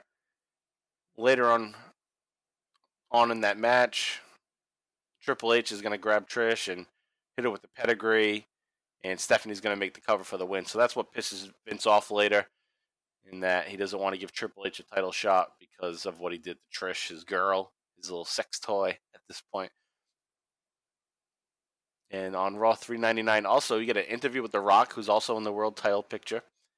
And The Rock says he's disappointed that he didn't win the Royal Rumble. And he made it to the end, but just making it to the end isn't good enough. The Rock thinks that he should be celebrating and not sitting with some NSYNC wannabe, which he's talking about Michael Cole. He says, go ahead, Michael. Why don't you sing some of that bye, bye, bye for me? And then Michael Cole gives this weird laugh. Some goofy-ass laugh. And Cole then asks The Rock, what would you say to Stone Cold Steve Austin? So he says, congratulations for winning the Royal Rumble. You did what you had to, and The Rock accepts that. And The Rock gets pissed off at Cole when he asks him where he's going from there. The Rock says his goal is still to become the WWF champion, even though he didn't win the Royal Rumble. He'll find another way to get a title shot. So we go to SmackDown 74. Vince McMahon cuts a promo. He's 20 minutes late to the show, and he yells at his driver. He calls the guy in Alabama a moron. And Vince calls out Kurt Angle. Angle apologizes for tossing Stephanie to the mat when he grabbed her by the hair in that previous episode of Raw. Vince says sorry, he's not going to cut it. And then out of fairness, that's Vince McMahon's thing at this point, is that he's being fair to everybody. He says, out of the interest of fairness, you will defend the WWF Championship tonight against Kane. So Kurt Angle has the match against Kane. And I believe Kane does deserve the title match because he ruled the Royal Rumble, basically. Yeah, he did. He was, historical at that time. Right. He was in there the longest, 53 minutes. He broke the elimination record with 11. And he was the last guy over the ropes. He was he was in the final two. So he got thrown out by Austin. So he was right there. So if anybody deserves a little title shot, it's Kane here. But we have some new developments going on with Rikishi, and now he's teaming up or aligned himself with Haku, who just made his return at Royal Rumble. So Rikishi and Haku are going to attack The Undertaker backstage, and Kane could not help his brother because he was in this match with Kurt Angle, of course. And Kurt Angle can basically put on good matches with anybody. As I'm watching this is what I'm thinking. He's working with Kane, and he's making this match really awesome too. Yeah. and I mean, Kane's good. He has good spots, but not usually when he's up against somebody small. Yeah. So Angle has that ability to get a good match out of a large person, like Bret Hart had that ability to get good matches out of big people. Like, for instance, Kane, Isaac Yankem. Bret Hart had a decent match with Isaac Yankem in 1995. Bret Hart had a good match with Diesel in 1995. So Bret Hart, Yokozuna, of course, a couple of times that he had. So Bret Hart has that ability, and it seems like Kurt Angle also can do the same thing here. So Kane does get some offense in, sidewalk slam, flying clothesline, but Haku and Rikishi are going to head to the ring. Kane goes for Rikishi, but Haku's going to nail Kane with 2 brutal chair shots, and then a savate kick comes from Rikishi. And Earl Hebner doesn't notice anything because he's trying to get Rikishi out of the ring. You would think that would cause a DQ because you have these guys in the ring, but Earl doesn't call it. Haku slips away, and Kurt Angle goes for the cover, and he retains the WWF Championship against Kane with the help of Haku and Rikishi in this case. And then Haku and Rikishi continue to beat on Kane after the match. The Undertaker runs out to help Kane, but Haku and Rikishi overpower Undertaker and Kane. And it looks like Haku and Rikishi are getting a huge push at this point, just coming off of Royal Rumble. And you would think, by now it's time to give up on Rikishi, but it's like a breath of fresh air to have Rikishi now with Haku. It was just a nice little touch. Even though Haku, nothing's really good going to develop from him because, he's older and he's been away for about 10 years from the WWF at this point. But he does fit in with this role with Rikishi as being like a monster and just beating the hell out of people. So this did make Rikishi look a little more badass because who's more badass than Haku? If Rikishi's with Nobody. Haku, then then that he gets that rub of being a badass also. And Rikishi's always better. He wasn't a good solo act. No, and he's not a good baby like face. Tag team alliances. Yeah, no. He always looks better and seems more menacing as the heel. Mm-hmm. While he does basically the same moves as a babyface, I don't want to see him smiling and laughing. No. I want to see him looking like an asshole. With that said, Rikishi, he, on our Talking Taker episode that we did with them last week, Rikishi responded to one of the tweets that were put out there by Talking Taker about the match. So that was cool. You saw that, right? Yes. Yep. So, newfound respect for Rikishi for you get messaging. You get brownie points in our fandom now. That's right. While we may have been shitting on you throughout I did it for The Rock. Yeah. Well, you made up for it. All right, so from there, you get promos from Kurt Angle and The Rock on Raw 400 from January 29th. And JV, I think this is the one that you noted that you liked as another good promo. And this is the pizza one. Is this the one you were talking about? Yeah. So this is in Kurt Angle's hometown. So they're in Pittsburgh, Pennsylvania. And like Arn Anderson never did anything as good as this. Oh, damn. Okay. You can't live it down. You fucking published it. Fuck.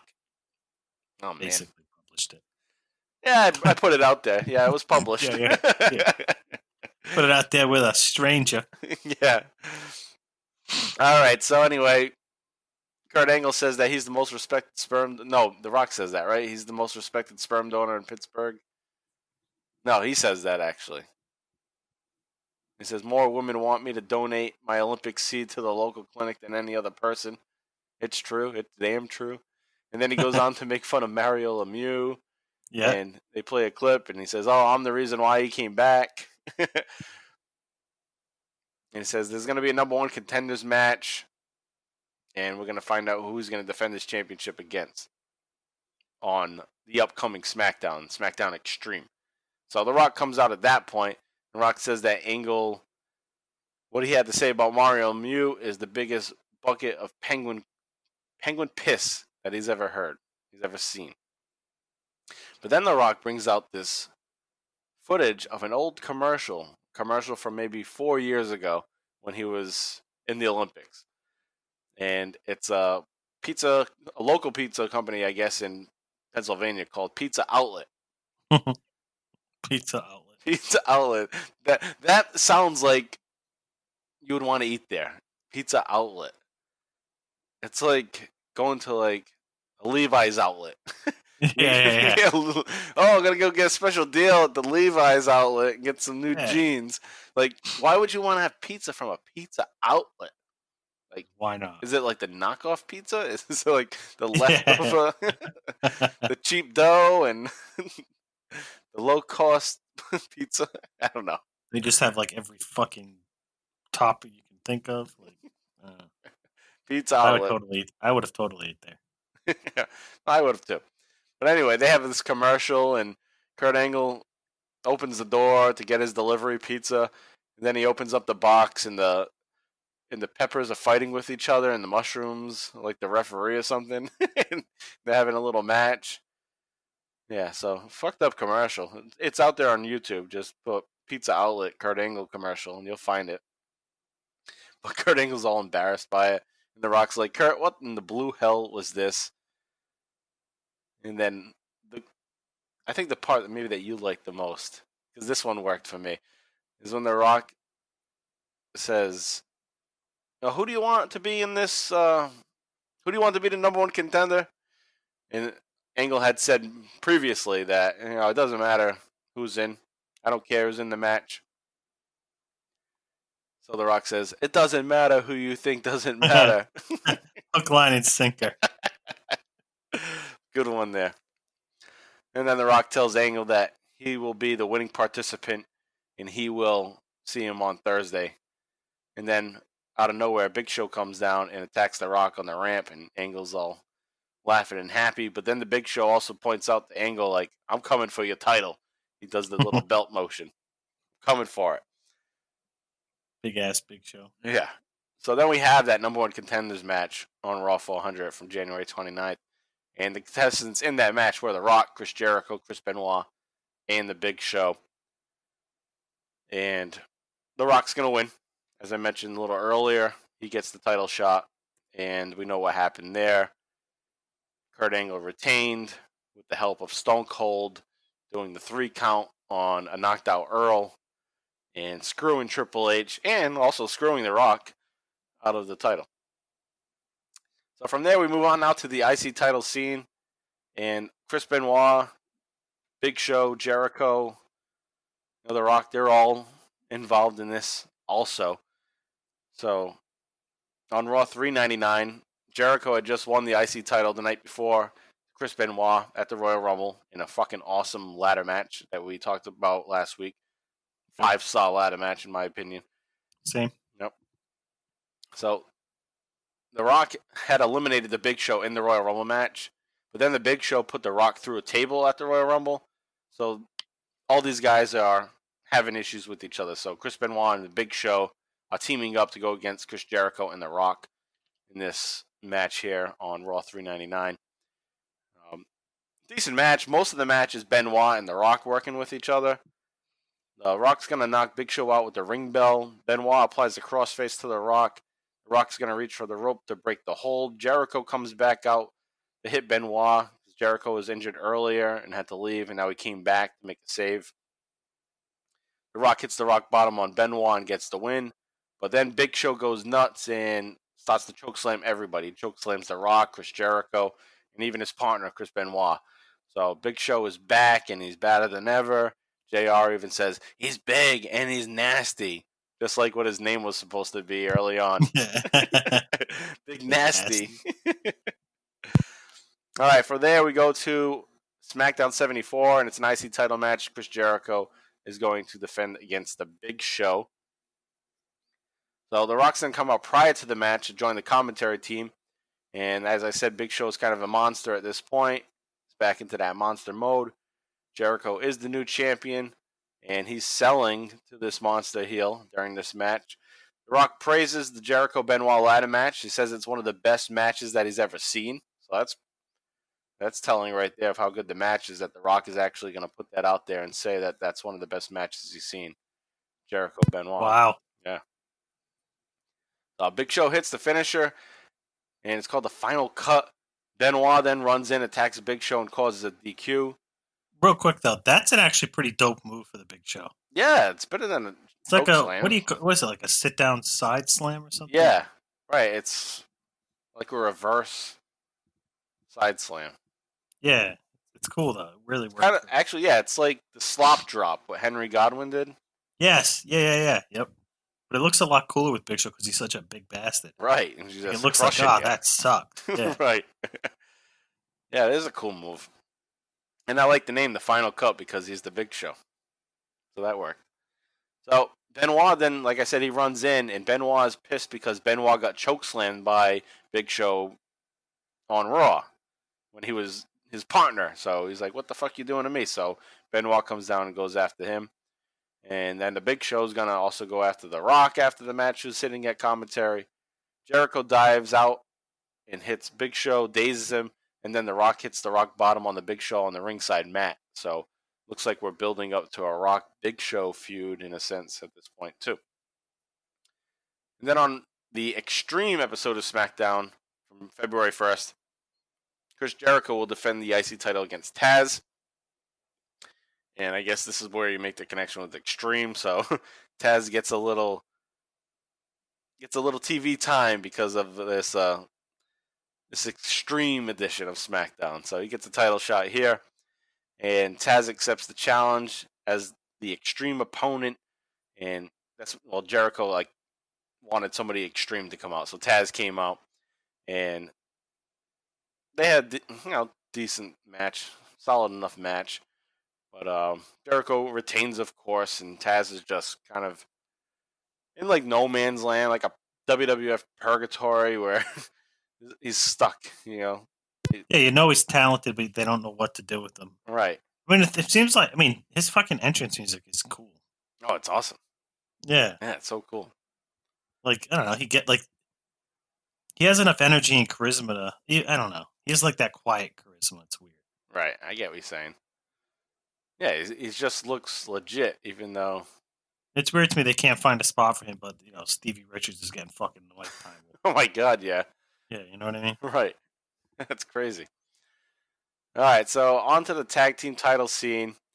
You're going to have on Raw 399, January 22nd, the APA going up against the Hardy Boys.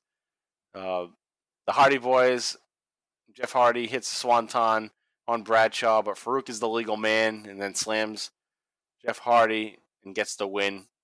So at this point, they're starting to tease that there might be some tension between the Hardy Boys because they argue after the match about not knowing who's the legal man. So they've been having those issues. And because of that, because Vince McMahon knows the tension going on between them, on SmackDown 74, Jeff Hardy is going to be teamed with Bradshaw, and Matt Hardy is going to be teamed with Farouk. And they have to go against each other. The APA wants no part of this shit because they have no beef with each other. But Jeff and Matt Hardy actually start the match off with each other. They go at it with each other. And this must be the first time in the WWF that we're seeing them wrestle each other. And I know they wrestled each other a bunch of times in Indies and in their backyard wrestling league that they had. but here it is on the big stage, their first time in WWF being able to wrestle each other in the ring. So that was probably cool for them in this moment here. But Farouk is going to break a 3-count attempt, and Bradshaw gets pissed because Bradshaw's like, "What are you doing?" Farouk's like, "I'm trying to win the match still. I don't care if you're not my partner." So Bradshaw is the guy covering, and Farouk breaks the count. I thought that was a nice touch because Farouk, Ron Simmons, competitive dude, he's like, "Hey, that's the match they put me in. I'm going to try to win it still. I don't care if you're really my partner." Yeah, I respect that. At least one of them right? Understood. Hey, right. It's still a goal here. Right. It's still an goal. You're just not involved in that goal right now. Right. Yeah, it's a match. So the Hardy Boys, what they end up doing is teaming together and have at least one of them, be able to pin the APA member. So they don't give a shit about losing, one of them losing. So kind of weird. Kind of defeat the purpose because then at the end of the match, it showed that the Hardy Boys are still strong together, even though they were building to them not getting along. So whatever the fuck happened there. So they're all buddy-buddy again. They're all brothers. And we go from there. The Dudley Boys are the tag team champions. They won them at the Royal Rumble also. And they're going to defend against Kai and Tai. And the Dudleys destroy Kai and Tai, but Edge and Christian come down and interfere. And it was a failed attempt to get the titles on Kai and Tai because Edge and Christian would rather go up against Kai and Tai as the champions than the Dudley Boys as champions. But it backfired and the Dudley Boys retained. So if Edge and Christian want to get the titles, they're going to have to go through the Hardy Boys. They're not going to find the easy route and go through Kai and Tai. I like that angle, that kind of story. Me too. Yeah. Where they're trying to set up an easier opponent, but fuck it up. So that leads to a match that's going to set up a number one contenders, and this is on Raw 400. It's the Hardy Boys against the APA, and they're up against the Right to Censor, Bull Buchanan, and the Good Father. The Hardy Boys win. They earn the title shot for SmackDown Extreme to go against the Dudley Boys.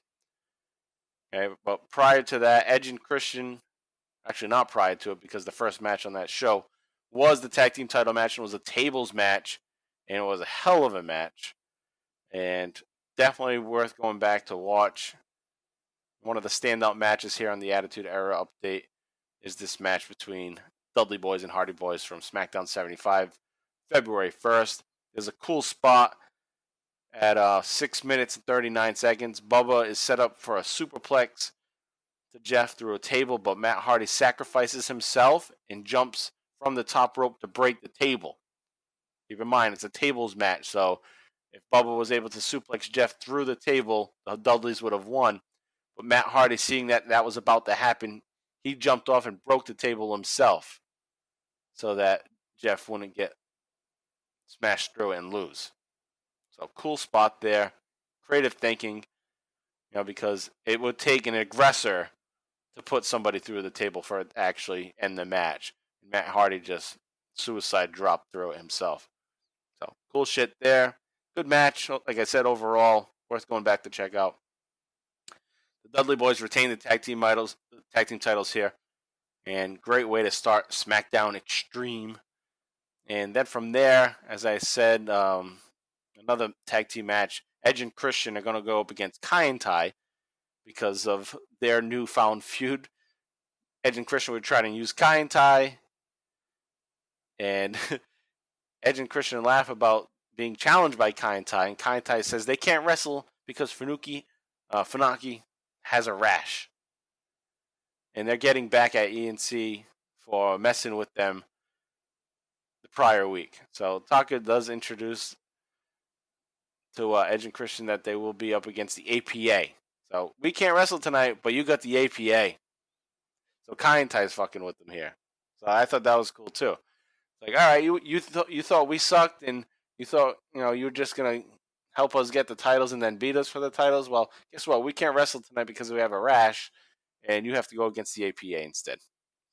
So yeah, how the tables turn there, right? And then the great thing also is while they do these promos, it's that dubbed Japanese style promo. Oh yeah, I love that. So Taka, that's hilarious. So Taka says, "Prepare to die!" Ha ha ha ha ha ha. With his missing tooth. And then indeed. So cool shit there. Farouk pinned Which Christian. one says the indeed all the time? That's Funaki. Yeah, Funaki. Taka does the longer portion, the first part. And so Taka's the one with the missing tooth. Yeah. The gap. So the APA actually beat Edge and Christian here. Farouk pins Christian. And Kai and Tai were causing distractions in this match. So good shit there in the tag team title scene. In the hardcore title scene, nothing crazy. It's just Raven is the champion still, and he's finding ways to continue to have the title. He retains it against Al Snow on Raw 399, January 22nd. But the big thing going on with this storyline is that there's a mystery driver that keeps helping Raven get out of the building so people can't keep attacking him. So he'll have a match, he'll get the win quick, or this masked person will hit somebody and help them out there, and then they just get out of Dodge. So that's what's going on here. And on that Raven versus Al Snow match, that masked person comes out, and JR says, "I don't know if it's a he or a she." And you can tell it's a woman just based on the body. So Lola responds, "Well, if it's a he has some nice breast."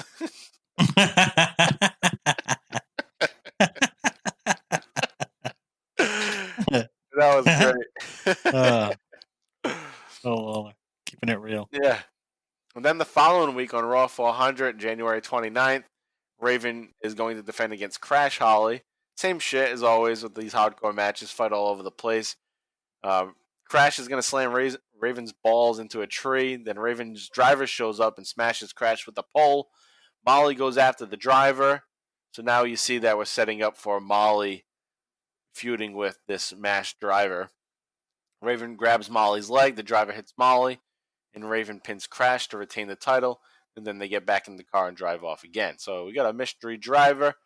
I know who it is, but we'll keep it a secret until we get to the big reveal next time. It's got to be soon, I would think, but who knows? It might go on a little longer. Then the last thing is the women's title scene. Not much there. It's just, same shit. Lita, Jacqueline. There's one thing I did want to mention. Otherwise, I would have just deleted this and not talked about it at all. But there is Dean Malenko.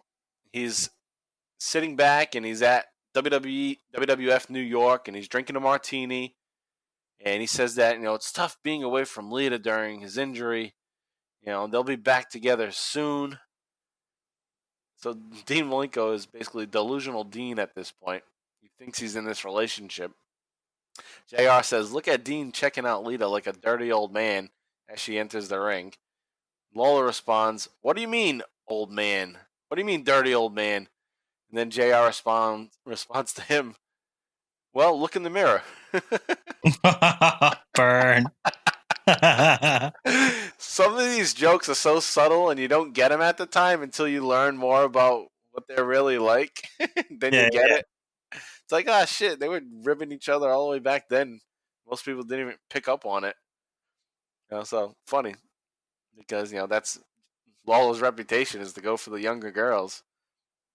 So there it is. JR with a little jab. And you don't think of JR being funny either because he does it so dry that you don't even notice. But he's a fucking funny guy. So there's that. And then on SmackDown 75, it's Ivory versus Lita versus Jacqueline. It's a triple threat match.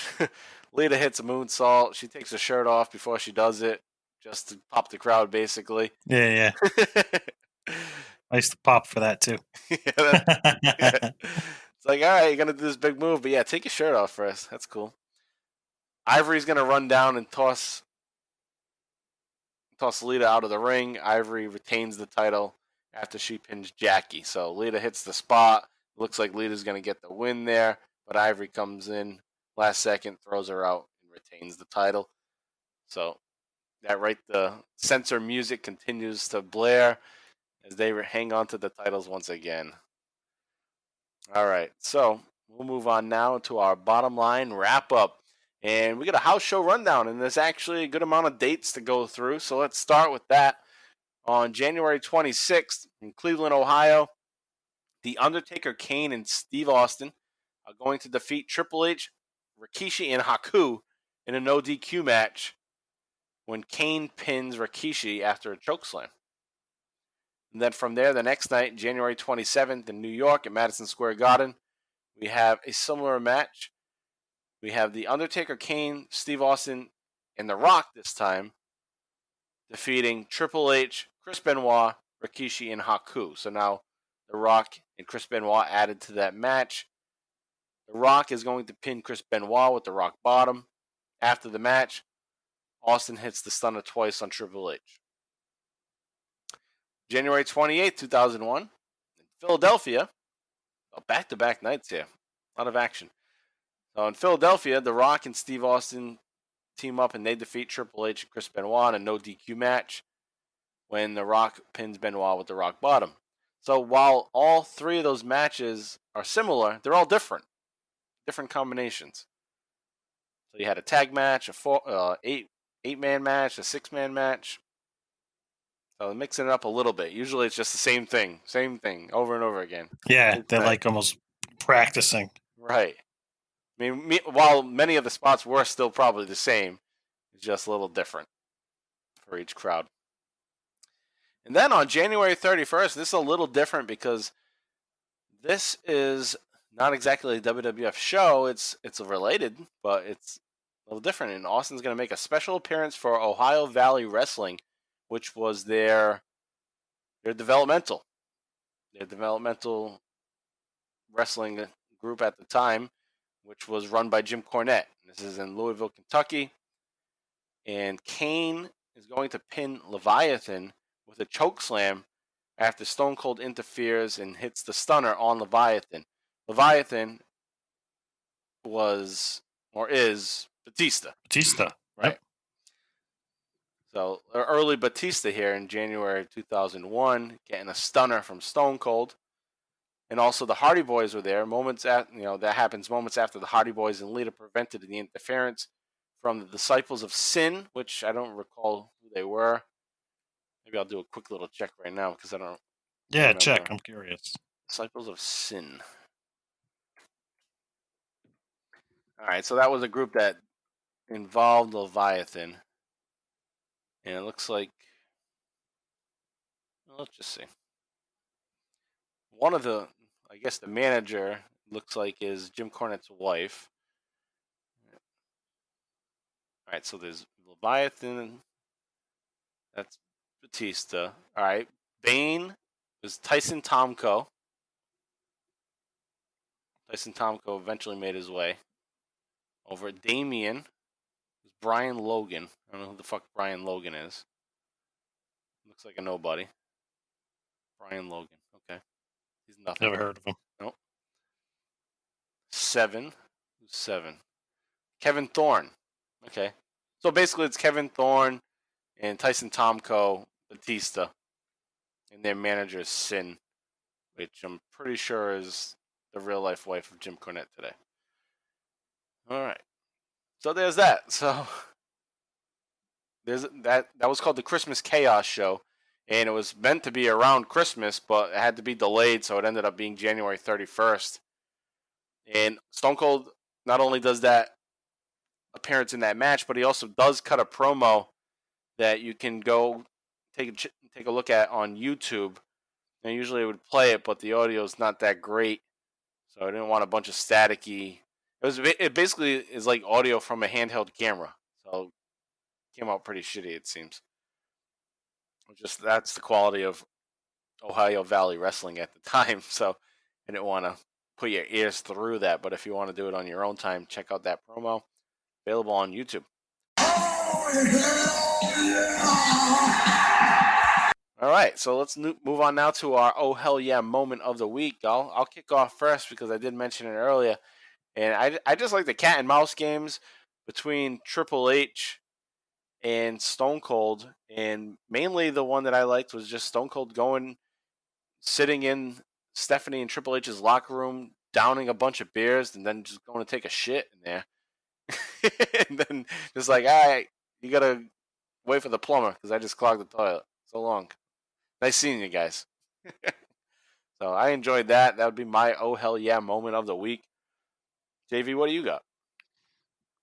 Mine is when Austin kind of sneaks up behind them as they're looking for him. That's a good one. Yeah, and nails him with the pan. Triple H whacks the shit out of Vince with the pan. Yeah, I thought it was good. That'd be my oh hell yeah moment this week. All right, that's a good one. What do you have for oh hell no?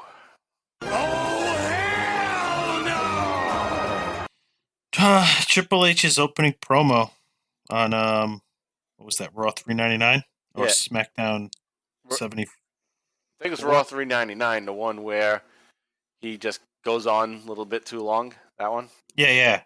Because I was like, it let me down. So I was like, oh, this is a good one. And then right when that happened, there's like a pause, almost like he was supposed to end. And then he's like, oh, wait, there's more. And he just keeps rambling and ruins his promo. Yeah, that's my oh hell no. Another Triple H hell no. Oh hell no! Wow, yeah. What a surprise! Right. All right. I'm gonna stick with you and go with Triple H. And it was also in a promising segment where it was pretty good, but then he just had to push it too far and take advantage of his mic time, and the fact that he's not gonna get in trouble, so he just goes on, and that's during the contract signing. That after he hits Austin with the halberd and knocks him out, he could have just left the ring. And it would have looked like a badass. Or he could have just left off with saying, I'm not suspended because I didn't sign it, and then leave. And you would have gotten it. But no, he has to add Austin 316. Well, paragraph 316 says, pal, you can't touch me. Oh, hell no. You ruined a fucking good segment by adding that right at the end. So in both cases for us, it's just Triple H doesn't know when to shut the hell up and has to say something stupid to wrap up his promo. Rambling man. Yeah, Rambling Man. That's good. All right, so those are our oh hell yeah and oh hell no moments of the week, and I did not fuck up saying either one of those words this week. Woohoo! No Elmo. No Elmo, no Nelmo, no Elmo. I got it right this week. But next week, I'm going to get it right again. Next week will be episode 75, where we continue on to No Way Out, and we'll be covering the Raws and the SmackDowns building up to that, and we'll get through the February 5th episode of Raw, SmackDown from February 8th, Raw from February 12th, SmackDown from February 15th is what we'll start with, and if we can squeeze another one in, we'll see, but 4 is generally enough. So that's what we'll try to cover next week as we get to No Way Out. All right. Also, want to give a little shout out to our podcast pals, especially, of course, you heard them during the break. We mentioned them at the top of the show. That's Talking Taker, where they are breaking down the career of the Deadman, one pay-per-view match at a time. And they're at a big one this week. It's WrestleMania 25. It's the Undertaker versus Shawn Michaels in a hell of a match. And I can't wait to listen to their episode and how they break it down, what their memories of this match are. So check out Talking Taker and follow them on Twitter at Talking Taker. Also, check out Booking the Territory, the Unprofessional Wrestling Podcast, where they are breaking down episodes of National Wrestling Alliance World Championship Wrestling, the Saturday Night flagship show, it's 605 show, where they've been covering that show from 1985. They are currently into 1989. So it's January 21st, 1989 on this week's episode, and those episodes come out every Thursday. Then they do a second show. Those episodes come out on Sunday, where they cover Smoky Mountain Wrestling, and they do the Smoky Mountain Wrestling recap. And this week they are at November 12th, 1995. It's episode 198. So they're only 2 episodes away from the last episode of Smoky Mountain Wrestling, and they'll wrap that up when that long journey's over. So check them out. It's Booking the Territory, the Unprofessional Wrestling Podcast. Also check out our Vantage Point with Joe Murata and Michael Quinn. And Joe Murata, the opening theme for our show, Joe put that together, and he also just did the ECW one for us. So good show there. Production value is second to none. It's probably the best wrestling podcast produced show that I've ever heard. Better than any professional, better than any podcast one. They're just top notch. So this guy has skills with editing, and sound clips are, they fit, they're perfect, they're funny, and they have great conversation. Two best friends just sitting around talking wrestling. And this week is episode 179, and it's called Fresh Perspective, where they are taking a look at something that they once thought was not so good, and now they appreciate it. And their fresh perspective this week is the Bushwhackers. They've come to realize the Bushwhackers were just doing their job. Didn't matter of their match quality. They were just fucking fun. And that's what they were meant to do on the card, is just be fun for 10 minutes. So they talk about the Bushwhackers, and their Royal rankings are up. It's week 5, so they're ranking the top 10 as voted by their listeners, and ranking those top 10 vote getters for the best WWF Tag Team Champions. And the last 2 teams that were brought up that they have to put into their order, into their rankings, is the New Day. So the newest of the tag teams in this retro podcast, the New Day is brought up.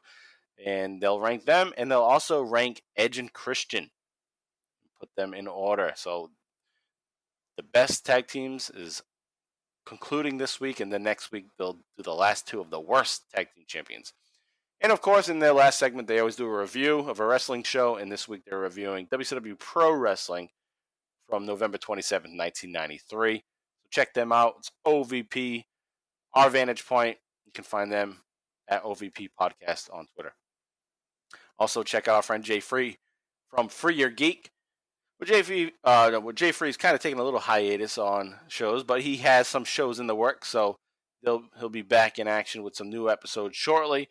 but he does have a whole treasure trove of episodes to go back and check out in covering the world of pop culture, video games, comics, movies, TV shows. So check him out, even wrestling sometimes. So check out Free a Geek with Jay Free.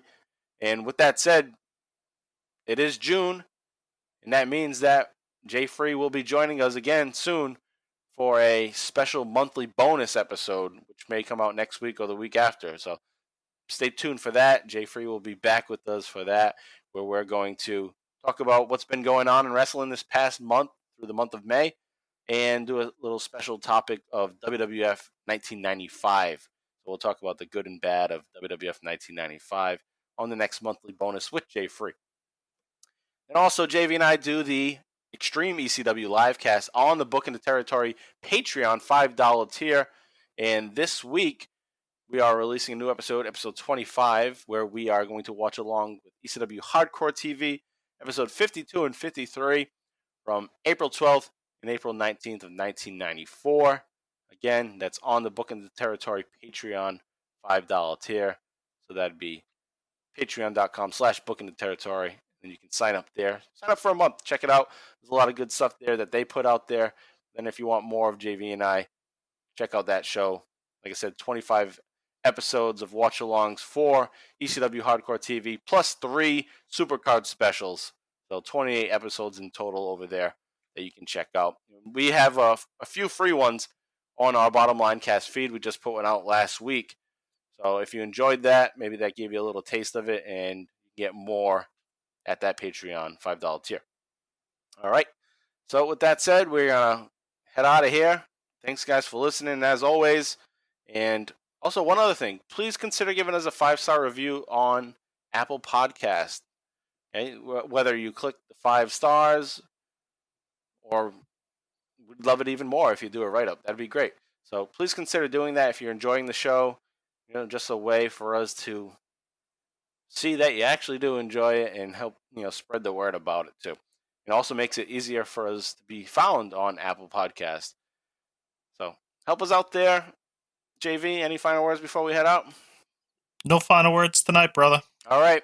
We are out of here. We'll see you next week. So long. And that's the bottom line. And as far as I'm concerned, this is over with, so get the hell out of here.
It's only the beginning.